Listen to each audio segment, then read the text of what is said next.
महर्षि दयानंद सरस्वती विश्वविद्यालय के पाठ्यक्रम में बीए प्रथम वर्ष के पाठ्यक्रम में जो प्राचीन काव्य प्रश्न पत्र है उसका हम कबीर जो आपके पहला ही अध्याय है उसका दूसरा अध्याय है, हम उसका अध्ययन आज कर रहे हैं कबीर का। एक कालांश में हमने कुछ पद कर चुके हैं, फिर भी कबीर की परिचयात्मक भूमिका मैं आपको दे दूं। कबीर जो है हिंदी साहित्य के मध्यकाल की जो निर्गुण शाखा है उसके जनाश्रयी शाखा के प्रतिनिधि कवि हैं। ठीक है, ये प्रतिनिधि कवि क्यों कहा गया है? क्योंकि कबीर का व्यक्तित्व, कबीर का कृतित्व अन्य संत कवियों से बड़ा है और उन्होंने किसी न किसी तरह इस विचारधारा को प्रभावित किया है, जन मार्गी विचारधारा को या संत मार्गी विचारधारा जिसे हम कहते हैं।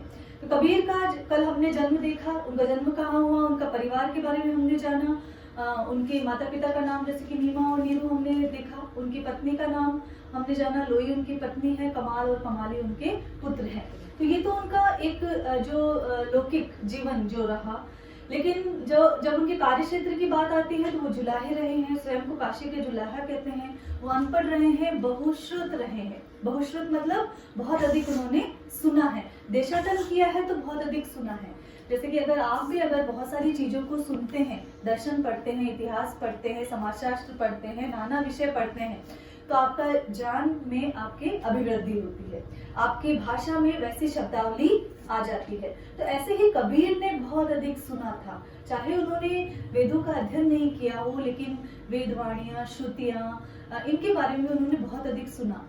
लेकिन सबसे बड़ी बात कि उन्होंने मूर्ति पूजा का विरोध किया। न केवल मूर्ति पूजा का विरोध किया बल्कि अन्य धर्मों की भी जो विसंगतियां हैं, जैसे कि अगर मुस्लिम धर्म की बात की जाए तो वहां वो कहते हैं बकरी पाती खात है ताकि काढ़ी खाल, जे नर बकरी खात है ताको कौन हवाल। कि बकरी ने एक अपराध किया कि उन्होंने पेड़ों की क्या खाई, पत्तियां, तो उसकी क्या कर ली गई, खाल उगाड़ ली गई।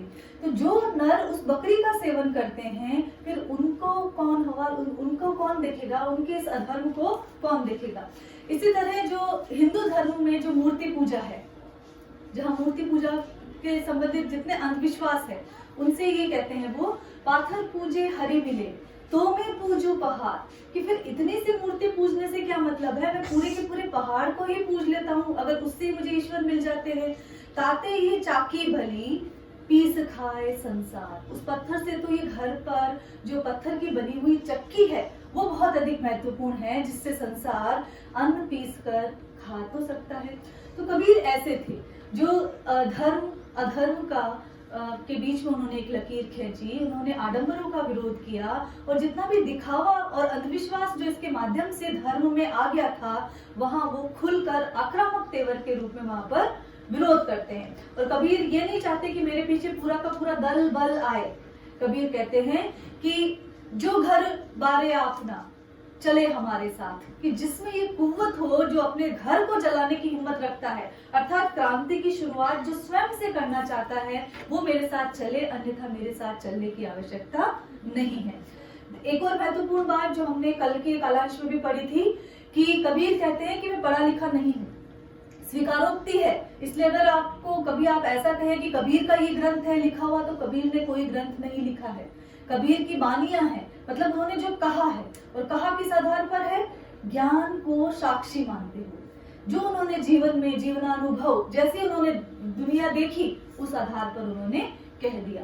चादर बेचने का काम करते थे, चादर बनाने का काम करते थे, तो वहां पर उन्होंने लिख दिया झीनी झीनी बीनी चदरिया। और उस चादर को वहां पर आध्यात्मिक, वहां पर रहस्यवाद वो लेकर आ गए, अध्यात्म का पुट वहां पर दे दिया कि किस प्रकार हम इस काया रूपी जो शरीर है, शरीर रूपी चादर को किस प्रकार विषय रूपी वासनाओं से दूर हम रख सकते हैं। ये सब चीजें हमने कल पढ़ी। आज जो उनका एक जो साखी है जो आपके रह गई थी और अन्य पद जो है उनका हम अध्ययन करेंगे। तो प्राचीन काव्य की आपकी जो पुस्तक है उसमें जो साखी है 10वें नंबर की, उसमें है काहिरी नलिनी तू कुमलानी तेरे ही नाल सरोवर पानी। कि हे नलिनी, कमलिनी तू क्यों कुमला रही है, जल में रहते हुए भी कुमला रही है, उदास है, क्यों है? क्योंकि तेरे ही नाल में, तेरे ही तने के भीतर तो तू सरोवर में वहां पर बैठी हुई है, और सरोवर के पानी में, तेरी नाल कहाँ पर है, सरोवर में है। तो जब पानी के बीच तू रह रही है, जल में तेरा रहवास है, वहीं पर रह रही है, तो तेरे को कुमलाने की कहाँ आवश्यकता है। ये तो हुआ सामान्य अर्थ। लेकिन व्यंजना से जो महत्वपूर्ण अर्थ निकलता है वो क्या, कि जब ईश्वर के निकट ही कण कण में ईश्वर व्याप्त है और जीव उसी के इर्द गिर्द रह रहा है, उसी के सामीप्य में रह रहा है, जीव के भीतर भी ईश्वर है, तो उसे परेशान होने की, उदास होने की, हताश होने की आवश्यकता क्या है। जल में उत्पत्ति जल में वास, जल में तेरी उत्पत्ति होती है, तू खिलती जल में है, जल में ही तेरा रहन स्थान है, वहीं पर तू रहती है। जल में नलनी तोर निवास, तेरा निवास स्थान, तेरी खुशबू भी वहां है और तेरा निवास स्थान भी जल में ही माना गया है।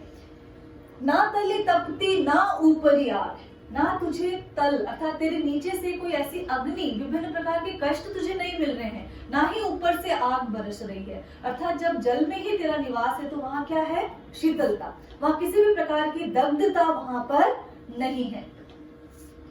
तोर हेतु कहू कासनी लागी, तो तुझे ये बता, तुझे किस कारण से आखिर कोई चिंता जो है तेरे हृदय में व्याप्त हो गई है, क्या कारण आ गया है, कौन सी ऐसी परिस्थिति आ गई है कि तू इतना चिंता में मग्न रहने लगी है। कहे कबीर जे उदिक समान ते नहीं मुए हमरे जान, कबीर कह रहे हैं जो उदिक समान है, जो पानी के समान रहते हैं, वे व्यक्ति मेरे जान में मूर्ख नहीं है, क्योंकि वहां पर सदैव शीतलता का वास रहता है और वो उस ईश्वर के परम सानिध्य में रहते हैं। तो ऐसे जो व्यक्ति होते हैं वो मेरे ख्याल से सदैव ही सदैव ईश्वर का सामिप्य पा लेते हैं। तो काहिर नलिनी तू कुमलानी, यहाँ पर कबीर इस पद के माध्यम से उस जीवात्मा को यहाँ पर सजग कर रहे हैं कि ईश्वर तेरे भीतर ही निवास करता है, ईश्वर तेरे इर्द गिर्द ही निवास करता है। अब जो आगे है गुरुदेव को अंग, वहां दोहा शैली में ये चीजें लिखी गई हैं और गुरुदेव को अंग में जैसे कि हम संत काव्य की एक विशेषता भी देखते हैं कि वहां गुरु की बहुत अधिक महिमा की गई है और ये कहाँ से ली गई है, सिद्ध और नाथ संप्रदाय से। ठीक है, वहां पर भी गुरु को बहुत ऊंचा दर्जा प्राप्त होता है और उसी प्रवृत्ति को लेकर कबीर अपने काव्य में भी गुरु महिमा का जिक्र करते हैं कि गुरु ही वो पथ प्रदर्शक है जो ईश्वर से मिला सकता है। सतगुरु की महिमा अनंत, अनंत किया उपकार, कबीर कह रहे हैं अनंत मतलब अनंत। सतगुरु जो है, ये जो गुरु है जिन्होंने मुझे अध्यात्म ज्ञान की शिक्षा दी है, व्यवहारिक ज्ञान की शिक्षा दी है, उनकी महिमा कैसी है, अनंत है। अर्थात मैं एकाध गुणों में उनको व्याख्यायित नहीं कर सकता, उनकी अनंत अपार महिमा है। अनंत किया उपकार, और उपकार, उपकार यहाँ पर जो शब्द है देखिए उपकार, उसका जो शुद्ध रूप है वो उपकार, यहाँ अशुद्ध तो नहीं कहेंगे लेकिन जब देशज रूपों में कबीर ने प्रयोग में किया है तो वो क्या हो गया, उपकार। ठीक है, तो यहाँ कह रहे हैं अनंत किया उपकार, तो जीवात्मा पर किसने उपकार किया है, गुरु ने, गुरु रूपी सत्ता जो है उन्होंने मेरे पर बहुत अधिक उपकार किया है। लोचन अनंत उघाड़िया अनंत दिखावन हार, कि उन्होंने मेरे अनंत ज्ञान के जो नेत्र हैं वो खोल दिए और उन्होंने उस अनंत से साक्षात्कार मेरा करा दिया। देखिए अनंत शब्द यहाँ बार बार आया है, तो क्या है यहाँ पर, यमक अलंकार है ना। सतगुरु की महिमा अनंत, अनंत किया उपकार, लोचन अनंत उघाड़िया अनंत दिखावन हार। तीन जो अनंत आए हैं वहां तो अनंत ही है, लेकिन अनंत दिखावन हार वो इस ईश्वर से उनको मुझे साक्षात्कार करा दिया। तो मेरे अनंत ज्ञान रूपी लोचन उघाड़ कर, खोल कर उन्होंने मुझे उस परम सत्ता से, जिसे हम अनंत कहते हैं, ईश्वर को भी तो अनंत कहा गया है, तो उस अनंत से साक्षात्कार करा दिया।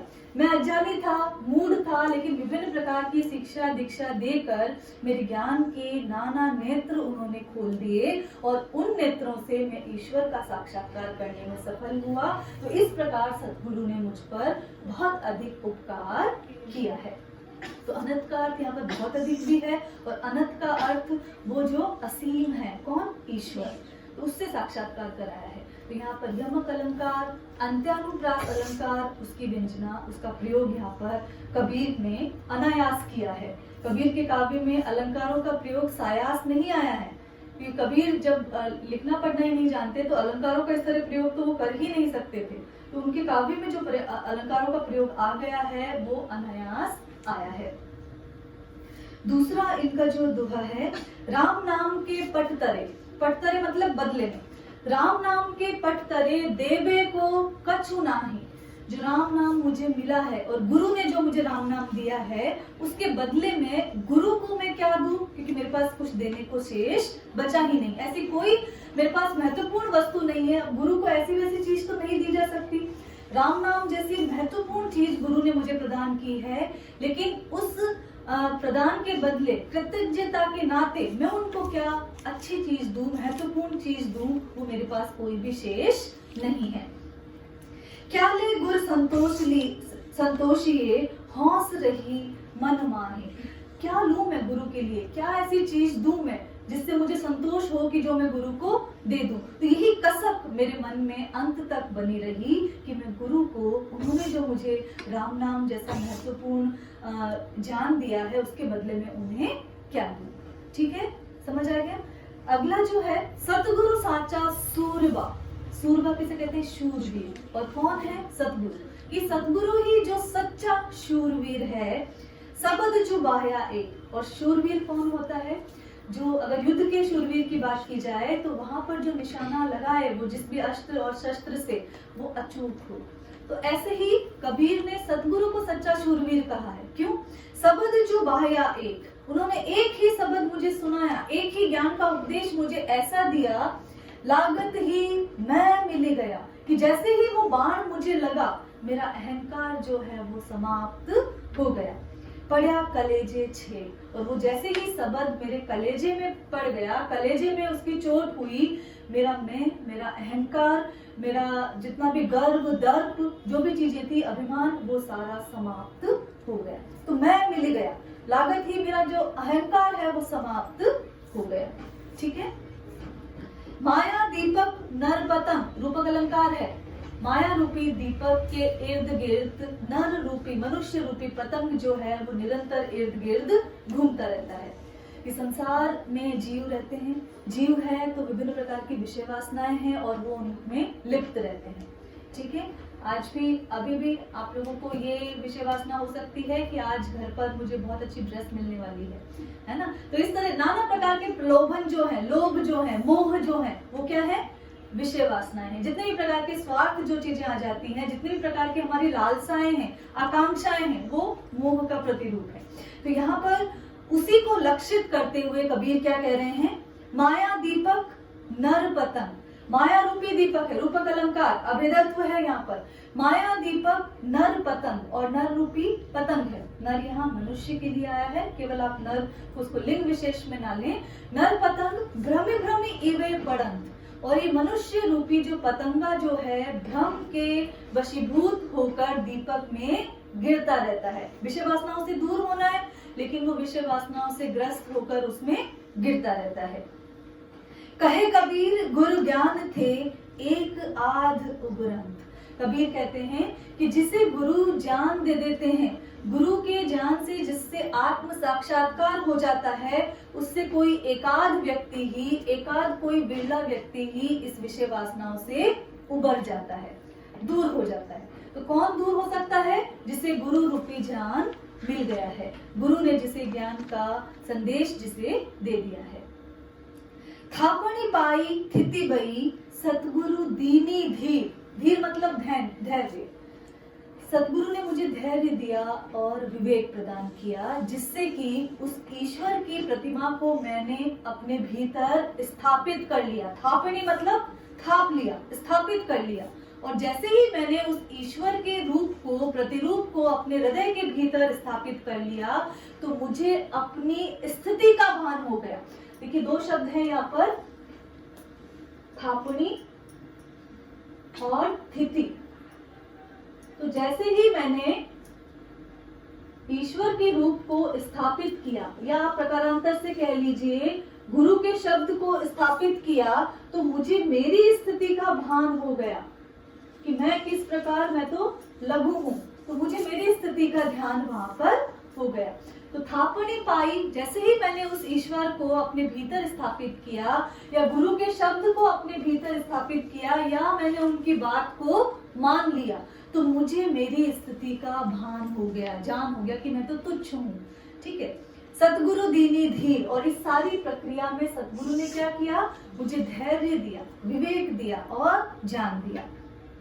कबीर हीरा वन जिया मान सरोवर तीर। और जब ऐसी स्थिति आ गई तो कबीर अपने आप को ऐसा बड़भागी मानते हैं जैसे कि कोई मान सरोवर के किनारे पर बैठकर हीरों का व्यापार कर रहा है। वो वणिक कितना भौतिक दृष्टि से समृद्ध होगा, सांसारिक दृष्टि से समृद्ध होगा, आत्मिक दृष्टि से संपन्न होगा, जो कि मान सरोवर के किनारे बैठकर हीरो का व्यापार कर रहा है। तो कबीर अपनी स्थिति भी वैसे ही मान रहे हैं जब उन्होंने उस ईश्वर तत्व को अपने हृदय में स्थापित कर लिया है।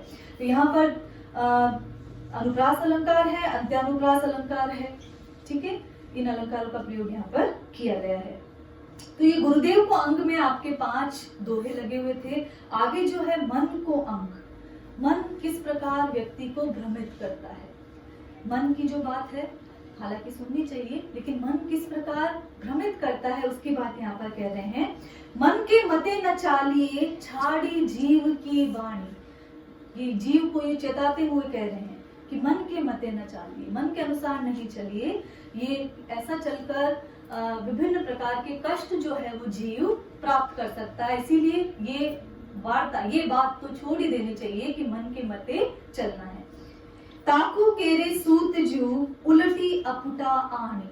जिस प्रकार तकुए पर सूत लपेटा जाता है तो वो एक के ऊपर एक निरंतर लपेटा जाता है, तो उसी प्रकार वो जीव भी विषय वासनाओं के भंवर में पड़कर एक के ऊपर एक उसी चक्र की भांति वहां पर अटकता रहता है। उसकी गति आगे नहीं बढ़ पाती, उसका विकास जो आध्यात्मिक उन्नति है वो आगे नहीं हो सकती। मन गोरख मन गोविंदो मन ही ओघड़ होय। मन के विभिन्न रूप है। मन ही गोरखनाथ जैसी साधना भी कर सकता है, मन ही कृष्ण के जो मधुरा रूप है उनका वैसा गोविंद का रूप भी धारण कर सकता है, और मन ही औघड़ जो नाथ पंथ के जितने भी सन्यासी हुए औघड़ साधु संत का रूप भी वहां पर धारण कर सकता है। जे मन राखे जतन करी तो आपे करता सोई। तो अगर लेकिन मन के हिसाब से अगर यत्न करे, मन को वश में रखकर अगर व्यक्ति या मनुष्य यत्न करता है तो वो ईश्वर उसकी रखवाली स्वयं ही कर लेता है। कबीर मन गाफिल भया सुमिरन लागे नाही।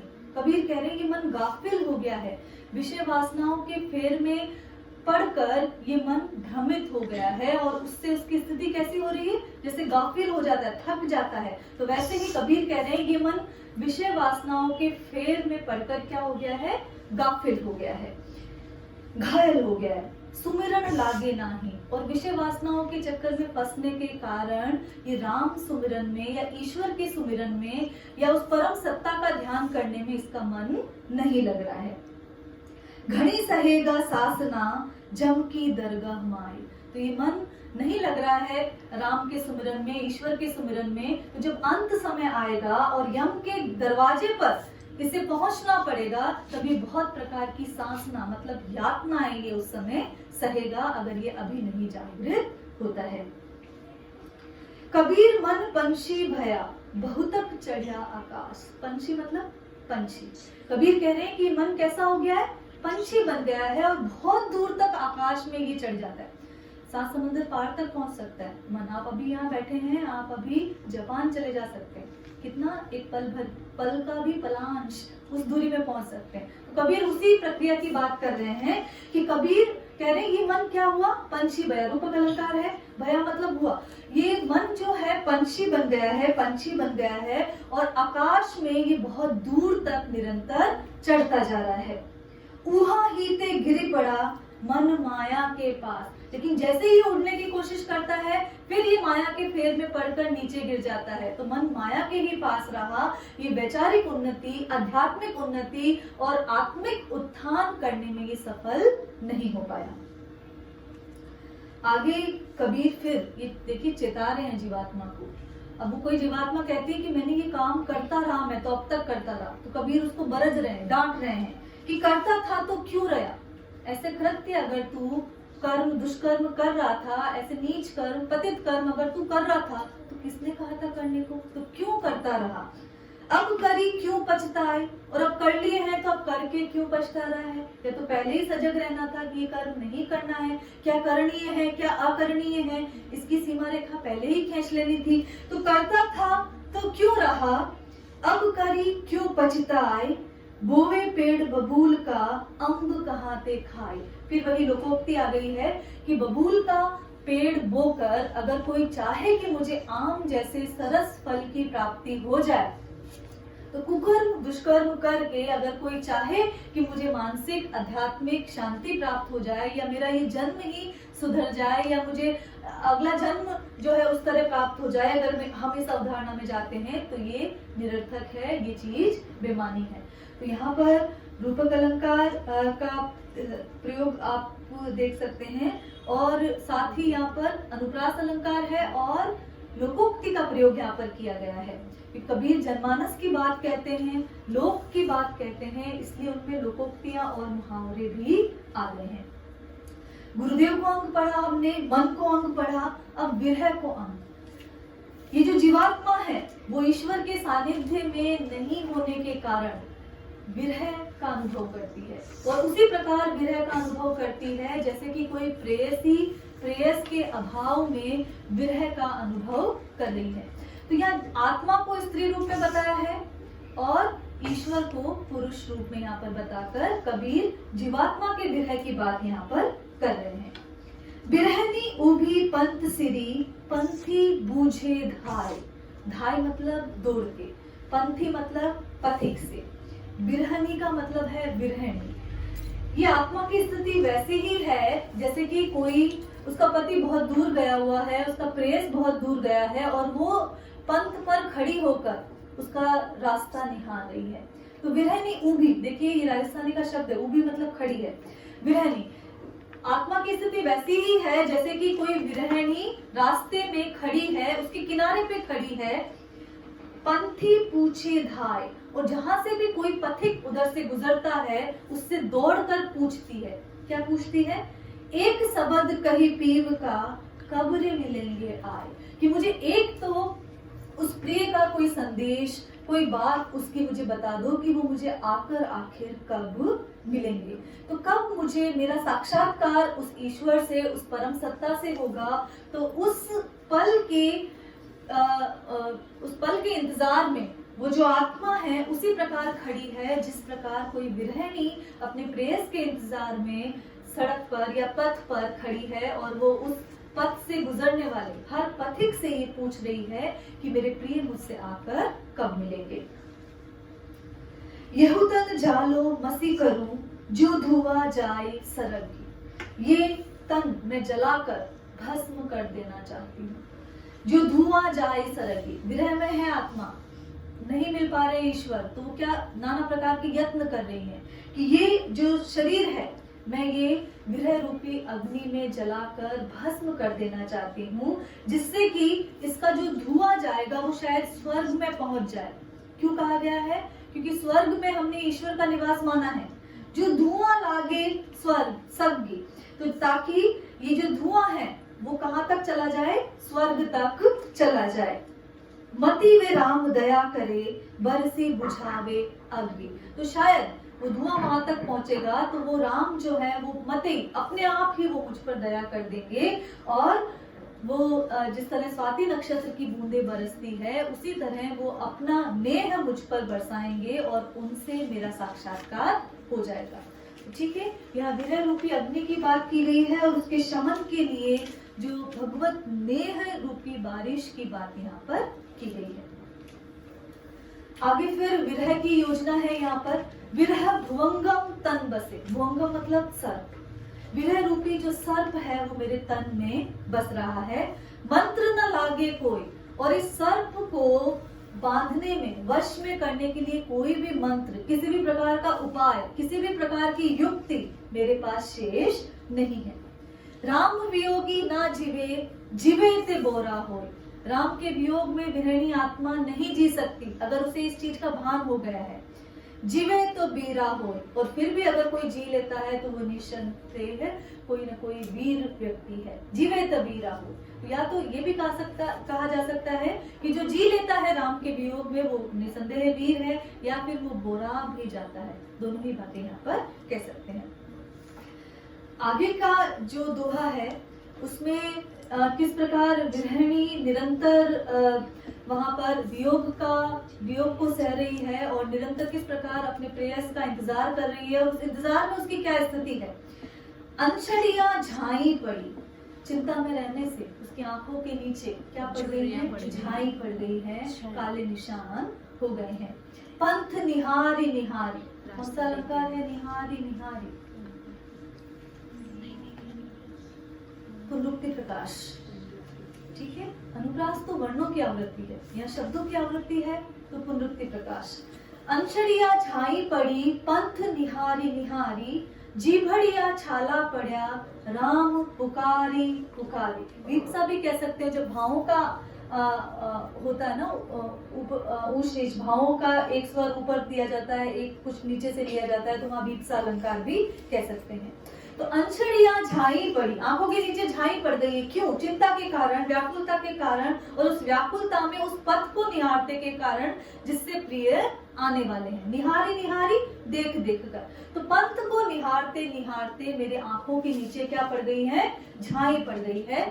जीभड़िया छाला पड़ा, राम पुकारी पुकारी, तो राम को पुकारते पुकारते, राम का नाम स्मरण करते करते मेरी जिह्वा पर क्या पड़ गए हैं, छाले पड़ गए हैं। आगे जो बात है कि यहाँ पर जो ईश्वर तत्व, उस परम तत्व की जो प्राप्ति की जाती है वो आसानी से नहीं होती, उसके लिए योग करना पड़ता है, साधना करना पड़ता है, मन को अपने वश में रखना पड़ता है, विभिन्न विषय वासनाओं से मन को दूर भी हटाना पड़ता है।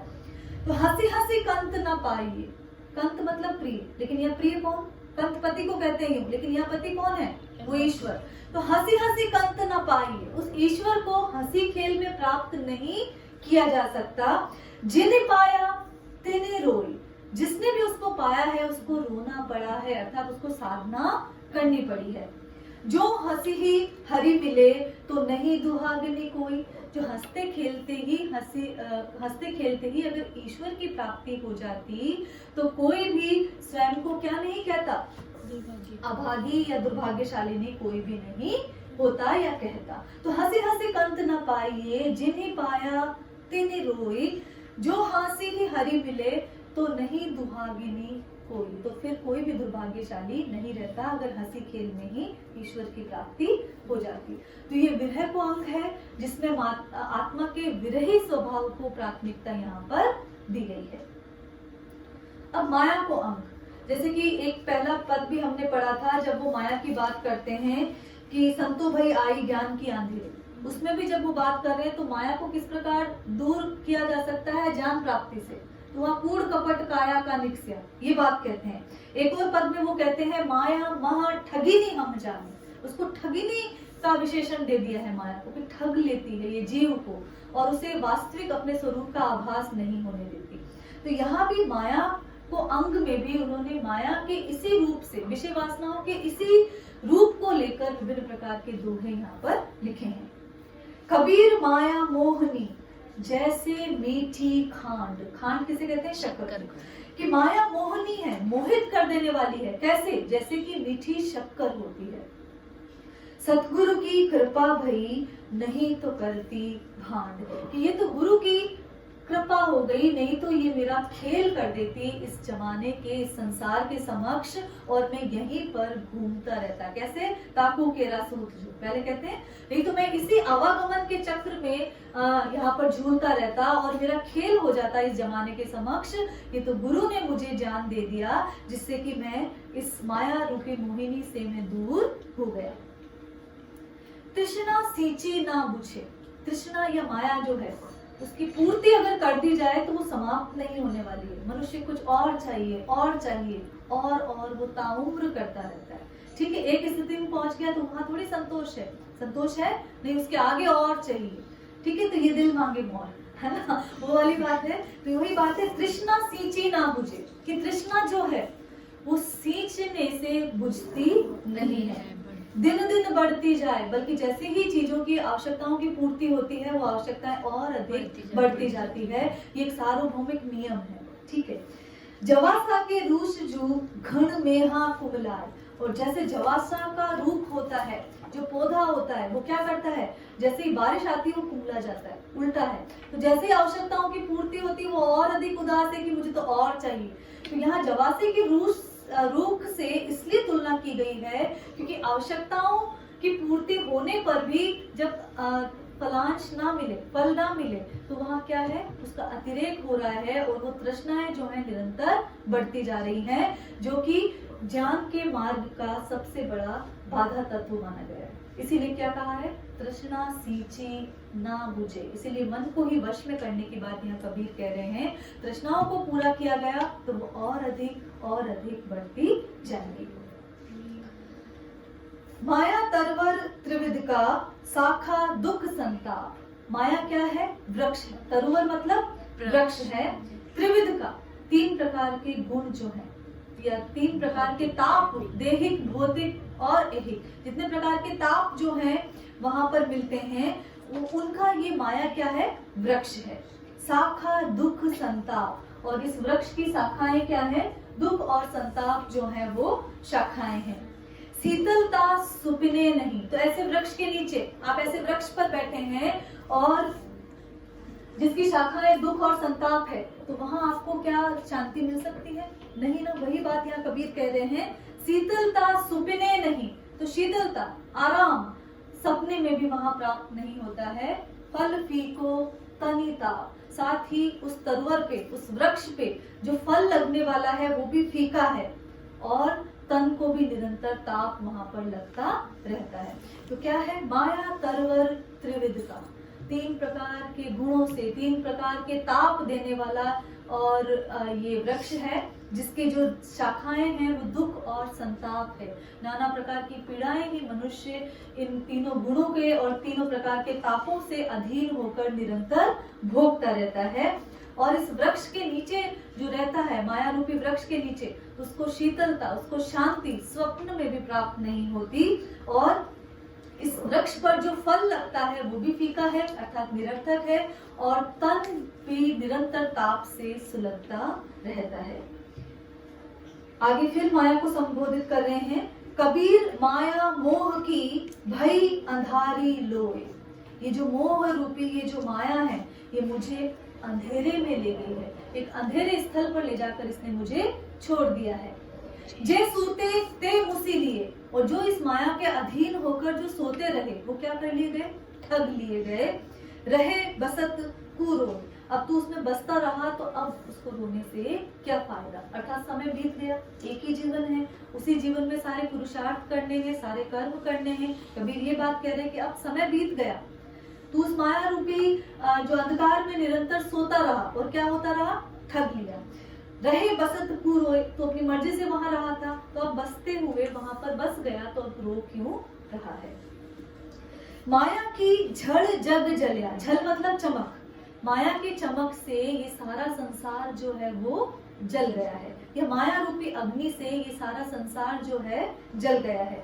कनक कामणी लागी, और माया में क्या क्या आती है, कनक जो स्वर्ण है, कामिनी जो सुंदर स्त्री है, या अन्य प्रकार की विषय वासनाएं हैं, उनके फेर में पड़कर ये सारा संसार जो है जल गया है, अपने वास्तविक कर्म से दूर हट गया है। कहूं तो कि किही विधि राखिए रुई पलेटी आगी, यह बताओ कि रुई में अग्नि को लपेट कर रखा जा सकता है क्या, नहीं रखा जा सकता।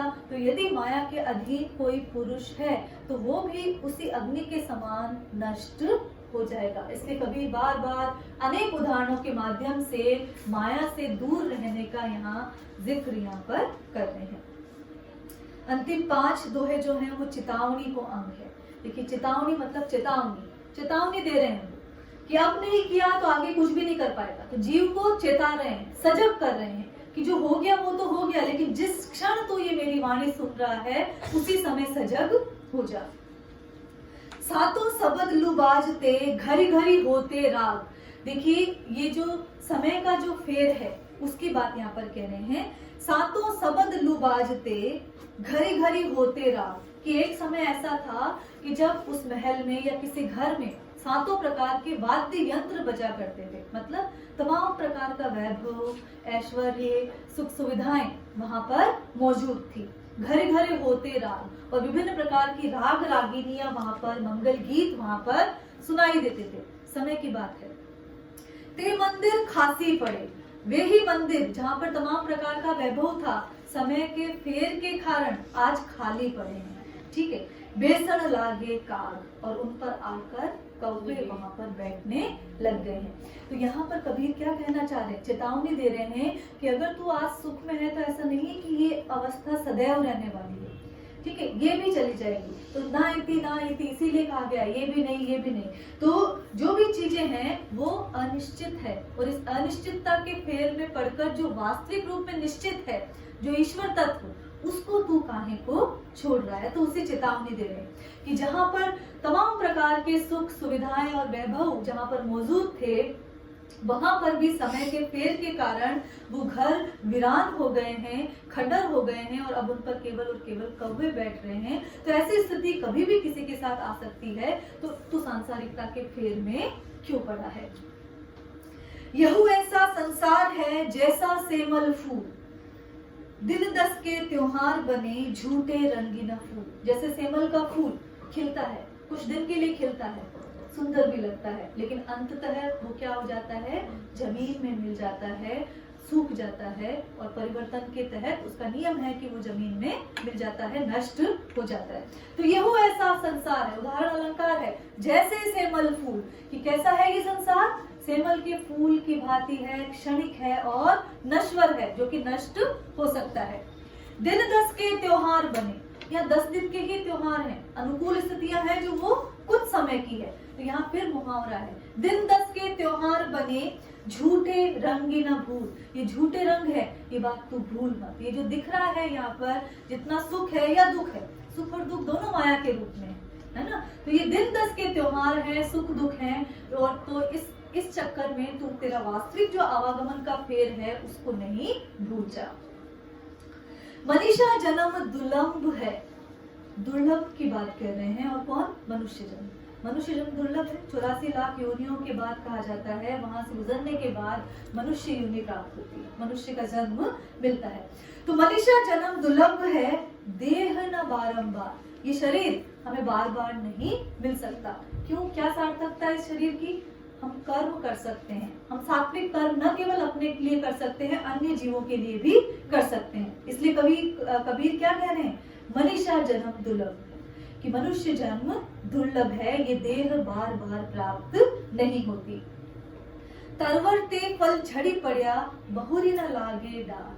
जिस तरवर से, जिस शाख से, जिस वृक्ष की शाख से फल नीचे गिर जाता है, क्या वो फल पुनः शाख पर लग सकता है, नहीं लग सकता। तो एक बार ये जीवन बीतने के बाद, मृत्यु प्राप्त होने के बाद पुनः ये जन्म प्राप्त हो, ये संभव नहीं। ये बात यहाँ पर कबीर आत्मा को चेताते हुए कह रहा है, उस आत्मा को जिसने पतित कर्म किए हैं, जिसको ये संभव नहीं कि वही जन्म मिल जाए। तो उस चेताते हुए उस बात को कह रहे हैं कि मनुष्य जन्म कैसा है, दुर्लभ है। कबीर कहाँ गर्भियो इस जीवन की आस। कबीर कह रहे हैं, काहे को गर्व करता है, काहे को अभिमान करता है, क्यों इतने घमंड में, गर्व में बात करता है। ऐसे ही हरियोद आगे एक तिनके की बात कहते हैं कि मनुष्य की आंख में अगर एक तिनका गिर जाए तो उसकी वास्तविक स्थिति का आभास करा देता है। कितना ही बड़ा राजा हो, आंख में तिनका गिर गया तो तिलमिला जाएगा। ठीक है, तो मनुष्य को उसकी पहचान कराने के लिए एक तिनका ही काफी है, लेकिन फिर भी वो अकड़ के चलता है, हेठी में चलता है। वही बात यहाँ पर है, कबीर कहाँ गर्भियो इस जीवन की आस, कि इस जीवन में, इस जीवन मिला है उसमें काहे को गर्व, अभिमान, दर्प, घमंड में तू घूमता फिर रहा है। टेसु फूले दिवस चारी, खंखर भय पलास। कि पलास या टेसु के फूल जो है 4 दिन ही फूलते हैं, बहुत कम समय के लिए आते हैं ग्रीष्म ऋतु में, और उसके बाद वो जो वृक्ष है वो खंखर बन के खड़ा रहता है, उसे कोई पूछने वाला नहीं होता। तो ये जीवन की क्षणिकता के देखिए प्रतीक भी उन्होंने ऐसे चुने हैं। टेसु का फूल है ना, टेसु का फूल, कचनार के फूल, ये क्षणिक उपादान है, क्षणिक सौंदर्य के उपादान है, हमेशा नहीं रहते। कशनार देखना जनवरी में खिलेगा यहाँ पर, ऐसे टेसु जो है ग्रीष्म में खिलता है, जितनी अधिक गर्मी पड़ती है तब वो खिलता है, और फिर उसके बाद पूरे वर्ष नहीं देखा जाता टेसु का फूल। तो वही उसी भांति 4 दिन का तेरा जीवन है। इस 4 दिन के बाद तुझे कोई नहीं पूछने वाला। एक बार यहाँ जयराम जी की हो गई, उसके बाद आपको कोई नहीं पूछने वाला है। लेकिन अगर आप सत्कर्म करते हो तो उन कर्मों के माध्यम से अमर भी हो सकते हो। ये बात यहाँ पर कबीर कह रहे हैं। मैं में बड़ी बलाय है, मैं बड़ी बलाय है, यहाँ पर कौन सा अलंकार है? मैं बड़ी बलाय है, नहीं, कनक में कौन सा है? यमक। तो मैं बड़ी बलाय, मैं मतलब अहंकार के भीतर बहुत बड़ी आग है। अगर कोई व्यक्ति मैं करता है तो बहुत बड़ी हानि है उसको। सके तो निकसी भारी, अगर इस भाव से निकल सकता है तो निकल कर तुरंत भाग जा। केवल मैं ही मैं हूँ, मैं जो हूँ, मेरी सर्वत्ता है, सत्ता जो है वो सर्वोपरि है। अगर ऐसा भाव तेरे भीतर है तो इस भाव को छोड़कर तुरंत ही भाग जा। कब लग राखो है सखी रुई पलेटी आगी। फिर वही बात है कि कब तक आग को रुई में पलेट कर रखा जा सकता है। अगर ये अग्नि, अगर ये तत्व, जो संहारक तत्व तेरे भीतर मौजूद है तो उसको दूर कर दे, नहीं तो इस अहंकार की अग्नि में तेरा जीवन समाप्त हो जाएगा। तो ये थे कबीर के पद जो आपके प्राचीन काव्य के कोर्स में थे। यहाँ पर हमने देखे कि वो पद कहे हैं उन्होंने, साखियां कही हैं। साखियां किसे कहा गया है? जो ज्ञान की साक्षिणी है वो साखियां हैं। तो जो ज्ञान अर्जित किया, चाहे वो दुल्हनी गावा हो, मंगलाचार वाली बात कह रहे हो, या बहुत दिनन ते प्रीतम आए भाग बढ़े घर ही बैठे पाए, ये वाली बात कह रहे हो, या संतो भाई आई ज्ञान की आंधी कह रहे हो, तो वो साखियां हैं। लेकिन जहाँ पर गुरुदेव को अंग, मन को अंग, विरह को अंग, या माया को अंग और चेतावनी को अंग जहाँ पर वो कह रहे हैं, तो उस सांसारिक जीव को वहां पर चेता रहे हैं, सजग कर रहे हैं कि विषय वासनाओं रूपी अग्नि में अगर तू लिपटा हुआ रहता है तो तेरा उसी रुई के समान जिसमें आग लिपटी हुई है, तेरा अंत होना भी निश्चित है। ये पढ़ रहे थे हम कबीर, जो मध्यकाल के महत्वपूर्ण कवि हैं और निर्गुण शाखा के प्रतिनिधि कवि के रूप में जाने जाते हैं। धन्यवाद।